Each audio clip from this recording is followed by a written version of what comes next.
Grand Prix de Belgique ce week-end à Spa-Francorchamps pour la rentrée en F1. Jérôme, après la petite trêve estivale, hein, on est content, hein, on est impatient, mais on est content d'en découdre parce qu'on se retrouve sur le toboggan des Ardennes, hein, le plus beau circuit du monde.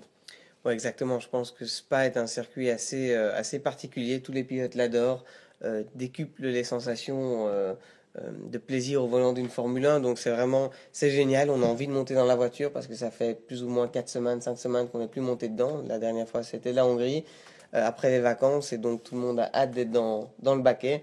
Et à Spa, c'est magique. Qu'est-ce qui fait le charme de Spa? C'est la déclivité, c'est la grandeur de l'endroit? Je pense que c'est vraiment, bon, d'abord, le fait vraiment de partir, après le rayon, on part dans la forêt vers les combes.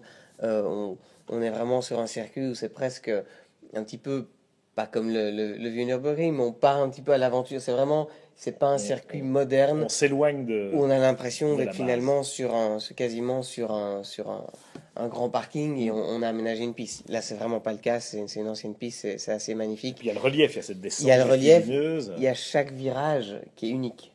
Spa, on peut pas comparer. Il n'y a pas un virage où on va se dire, bon, ouais, c'est plutôt comme celui-là à Monza ou comme celui-là à Silverstone. Chaque virage est unique et tout le temps vraiment fluidité. Donc on passe d'un virage à l'autre, c'est très fluide, très rapide, avec une F1 et beaucoup d'appui, beaucoup de chevaux, c'est extraordinaire. Alors, il y a quand même pas mal d'aménagements qui ont été faits sur ce circuit, parce que c'est un circuit effectivement à l'ancienne, hein, qui a presque, hein, qui date des années 20, un circuit routier, comme on disait à l'époque, c'est-à-dire qui empruntait des routes nationales, des routes ouvertes.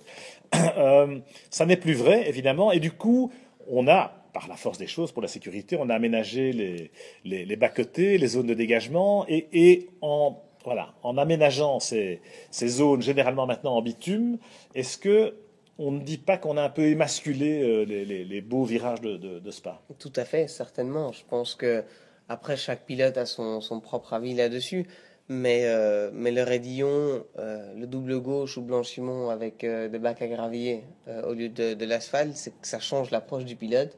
Ça devient des virages où il faut vraiment oser. Alors, euh, en fonction de la voiture, en fonction des circonstances, il y a toujours des virages où il faut oser.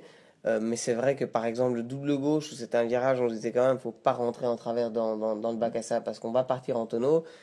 Maintenant, si on a envie d'essayer quelque chose, on rentre dedans, on se dit au pire, on sort un peu large, on revient sur la piste, il n'y a pas de souci.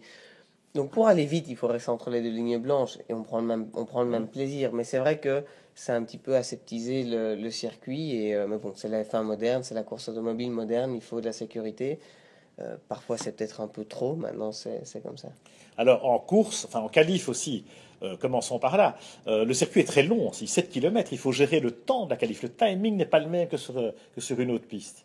C'est-à-dire qu'il faut vraiment faire attention. On a moins de marge d'erreur, entre guillemets. En général, on peut se permettre surtout moins de tours. C'est-à-dire que si à un moment, il faut être prêt à faire le chrono sur vraiment un tour. En plus, c'est assez abrasif, c'est un long circuit, donc les pneumatiques vont pas faire deux tours. Voilà, c'est surtout ça en qualif, c'est ça qui change. Bien gérer le trafic aussi, parce que si on perd un chouïa, le tour est foutu. Je pense que ça, c'est un petit peu partout pareil.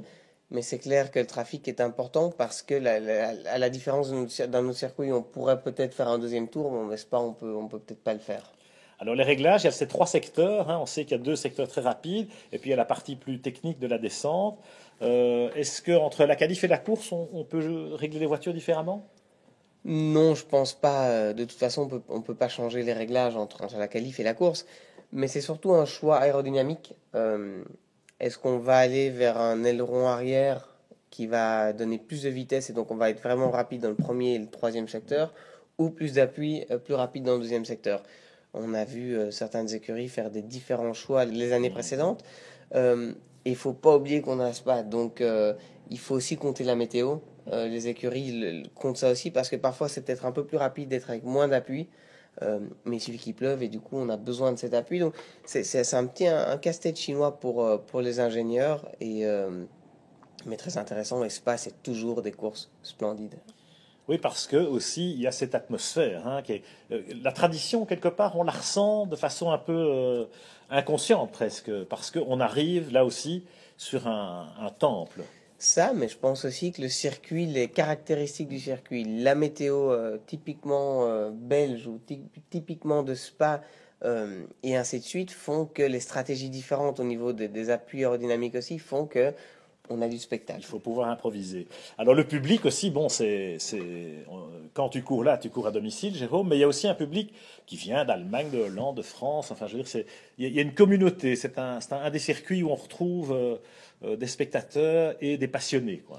Exactement, je pense que c'est un petit peu le Grand Prix d'Europe presque, puisque Mm. finalement on a les Anglais qui peuvent venir à Spa, les Hollandais, les Allemands, les Luxembourgeois, les Français. Donc on a vraiment un public, je pense que le public purement belge, c'est plus ou moins la moitié Ouais. du public total du Grand Prix. Donc c'est vraiment assez intéressant. C'est la dernière opportunité en fait, Spa pour les spectateurs européens qui sont plutôt du Nord de venir voir la F1 avant avril l'année Mm. suivante où elle revient en Europe à Barcelone.